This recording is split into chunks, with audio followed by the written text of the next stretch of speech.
Hello friends, मी भावना. माझ्या चॅनलमध्ये मी तुम्हा सर्वांचे मनापासून स्वागत करते. कसे आहात तुम्ही सर्व? आय होप तुम्ही सर्व आनंदात असाल. स्वामींच्या कृपेने तुमच्या सगळ्या चांगल्या इच्छा पूर्ण होत. आजचा दिवस तुम्हाला खूप छान आणि आनंदाचा जाऊ. 26 फेब्रुवारीला महाशिवरात्र आहे. तर त्या दिवशी आपण भगवान शंकरांची सेवा करत असतो. पण यासोबत आपल्याला भगवान शंकरांचा अभिषेक करायचा आहे आणि काही वस्तू अर्पण करायच्यात. म्हणजे आजचा व्हिडिओ अतिशय महत्त्वाचा आहे. तर आज मी तुम्हाला जी माहिती देणार आहे तर ती खूप महत्त्वाची आहे. त्यामुळे व्हिडिओ कुठे स्किप करू नका. आज मी तुम्हाला महाशिवरात्रीच्या दिवशी राशीनुसार कशा पद्धतीने अभिषेक करायचा, कोणत्या वस्तू भगवान शंकरांना अर्पण करायच्या आणि कोणता मंत्र म्हणायचा याविषयी तुम्हाला मी आज थोडक्यात माहिती देणार आहे. जर तुम्ही माझ्या चॅनलवर नवीन असणार आणि तुम्ही पहिल्यांदा माझा व्हिडिओ बघत असणार आणि तुम्हाला हा व्हिडिओ आवडला तर व्हिडिओला एक लाईक आणि चॅनलला सबस्क्राईब नक्की करा. ज्योतिषशास्त्रानुसार मी तुम्हाला हे सांगते, तुम्ही करून बघा.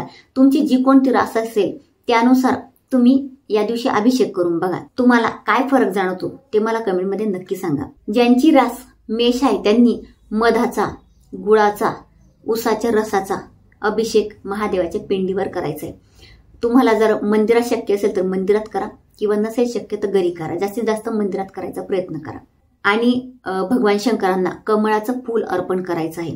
असं म्हटलं जातं की भगवान शंकरांना फक्त पांढरं फूल अर्पण करायला पाहिजे. परंतु ज्यांची मेष रास असेल त्यांनी या दिवशी कमळाचं फूल महादेवांना अर्पण केलं तर त्यांच्या आयुष्यातले सगळे दुःख संकट मिटून जाणार आहेत. कमळाचं फूल नसेल तर तुम्ही एखादं कोणतंही म्हणजे लाल फूल अर्पण केलं तरी देखील चालेल. रीम ओम नमः शिवाय रीम या मंत्राचा तुम्हाला जास्तीत जास्त जप करायचा आहे. म्हणजे हा मंत्र म्हणत म्हणत तुम्हाला अभिषेक करायचा आहे आणि भगवान शंकरांना फूल अर्पण करायचं आहे. आणि जेवढा होईल तुम्हाला म्हणजे 11 वेळा, 21 वेळा किंवा 108 वेळा या मंत्राचा जप करायचा आहे. दुसरी रास आहे वृषभ. यांनी कच्चं दूध आणि दह्याचा अभिषेक करायचा आहे. घेताना दूध कच्चंच घ्यायचं आहे आणि महादेवांना पांढरं फूल अर्पण करायचं आणि ओम नमः शिवायचा जेवढा जास्तीत जास्त होईल तेवढा जप करायचा आहे. तिसरी रास आहे मिथुन. त्यांनी हिरव्या कच्च्या फळांचा रस याचा अभिषेक करायचा आहे. म्हणजे हिरवे फळं घ्यायचे कच्चे आणि त्याचा रस काढायचा आणि त्याचा अभिषेक करायचा आणि हिरवे मूग भगवान शंकरांना अर्पण करायचं आहे. 1, 11, 21 जेवढे बेलपत्र होतील किंवा 108 तेवढे बेलपत्र भगवान शंकरांना अर्पण करायचे आहेत. ओम नमो भगवते रुद्राय या मंत्राचा जेवढा जास्तीत जास्त होईल तेवढा तुम्ही जप करायचा आहे. चौथी रास आहे कर्क. कर्क राशीवाल्यांनी कच्च्या दुधाचा किंवा लोण्याचा अभिषेक करायचा आहे. जेवढे होतील तेवढे बेलपत्र तुम्हाला अर्पण करायचे आहेत आणि पांढरे फूल अर्पण करायचं आहे. ओम हौ जू सह या मंत्राचा जास्तीत जास्त जप करायचा आहे. 5वी रास आहे सिंह. यांनी शुद्ध गाईच्या तुपाचा अभिषेक करायचा आहे आणि मध किंवा गूळ याचा अभिषेक करायचा आहे. लाल फूल अर्पण करा. रीम ओम नमः शिवाय रीम या मंत्राचा जास्तीत जास्त जप करायचा आहे. 6वी रास आहे कन्या. यांनी हिरव्या फळांचा अभिषेक करायचा आहे आणि हिरवे मूग अर्पण करायचे आहे आणि बेलपत्र जेवढे होतील तेवढे तुम्हाला अर्पण करायचे आहे आणि निळ्या रंगाचं फूल महादेवांना अर्पण करायचं आहे. ओम नमो भगवते रुद्राय या मंत्राचा जास्तीत जास्त जप करायचा आहे. 7वी रास आहे तुळ. या राशीच्या लोकांनी दूध किंवा दह्याचा अभिषेक करायचा आहे किंवा दूध आणि दही दोघांचा अभिषेक केला तरी देखील चालेल. कोणतंही फूल तुम्ही अर्पण करू शकता किंवा रंगीत फूल असेल तरी चालेल. ओम नमः शिवाय या मंत्राचा जास्तीत जास्त तुम्हाला जप करायचा आहे. 8वी रास आहे वृश्चिक. या राशीच्या लोकांनी मध आणि शुद्ध गाईच्या तुपाचा अभिषेक करायचा आहे. गूळ आणि बेलपत्र जेवढे होतील तेवढे अर्पण करा आणि कमळाचं फूल अर्पण करायचं आहे. रीम ओम नमः शिवाय या मंत्राचा जास्तीत जास्त जप करायचा आहे. 9वी रास आहे धनु. या राशीच्या लोकांनी शुद्ध गाईच्या तुपाचा किंवा मधाचा किंवा दोघांचा अभिषेक केला तरी देखील चालेल. बदाम, पिवळे फूल, पिवळे फळ महादेवांना अर्पण करा. ओम तत्पुरुषाय विद्महे महादेवाय धीमहि तन्नो रुद्र प्रचोदयात या मंत्राचा तुम्हाला जास्तीत जास्त जप करायचा आहे. 10वी रास आहे मकर. या राशीच्या लोकांनी तिळाच्या तेलाचा, मोहरीच्या तेलाचा, कच्च्या दुधाचा अभिषेक करायचा आहे. जांभळे किंवा निळ्या रंगाचे फूल महादेवांना अर्पण करा आणि ओम नमः शिवाय या मंत्राचा जेवढा जास्तीत जास्त होईल तेवढा जप करा. 11वी रास आहे कुंभ.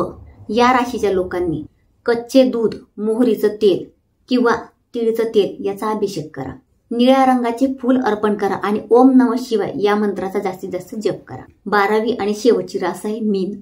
या राशीच्या लोकांनी मधाचा किंवा ऊसाच्या रसाचा किंवा दोघांचा अभिषेक केला तरी देखील चालेल. बदाम, बेलपत्र, पिवळे फूल, पिवळे फळ अर्पण करा.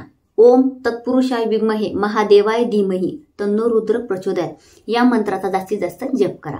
आता मी तुम्हाला तुमच्या राशीनुसार म्हणजे 12 राशीनुसार मी तुम्हाला सांगितलं की तुम्ही अशा पद्धतीने तुमच्या राशीनुसार महादेवांच्या अभिषेक करू शकता. या पद्धतीने अभिषेक केल्यानंतर आणि अशा पद्धतीने आपण महादेवांना काहीतरी अर्पण केलं तर आपल्या आयुष्यात हे सुख येत असतं. आणि शास्त्रानुसार आपली जी काही रास असते त्यानुसार आपण कोणती गोष्ट करतो तर ती जास्तीत जास्त आपल्याला त्याचं म्हणजे जास्तीत जास्त कैक पटीने आपल्याला फळ मिळत असतं. मी राशीनुसार बरेच व्हिडिओ केलेले आहेत तर तुम्ही ते बघा. वैशाख पौर्णिमेला सुद्धा मी आपल्या राशीनुसार कशा पद्धतीने कोणतं दान करायचंय त्यावर व्हिडिओ केलेला आहे, तर खाली जाऊन तुम्ही बघू शकता. तर जेव्हा आपण राशीनुसार कोणती तरी सेवा करतो तर त्याचं जे फळ असतं ते आपल्याला खूप जास्त पटीने मिळत असतं. आणि महाशिवरात्रीच्या दिवशी आपण जी काही सेवा करतो तर त्याचं फळ आपल्याला मिळतं म्हणजे मिळतंच. म्हणून महाशिवरात्रीच्या दिवशी जेवढी जास्तीत जास्त होईल तेवढी महादेवांची सेवा करा. अतिशय छोटीशी माहिती जी मला तुम्हाला द्यायची तर कमेंटमध्ये श्री स्वामी समर्थ किंवा काहीतरी टाईप करा. आणि जर तुम्हाला माझा आजचा व्हिडिओ आवडला असेल तर नेहमीप्रमाणे व्हिडिओला लाईक, शेअर आणि चॅनलला सबस्क्राईब नक्की करा.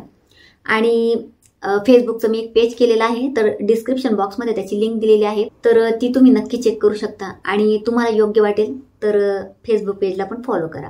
तर पुन्हा भेटूया अशाच एका नवीन व्हिडिओसोबत. तोपर्यंत सर्वांना श्री स्वामी समर्थ.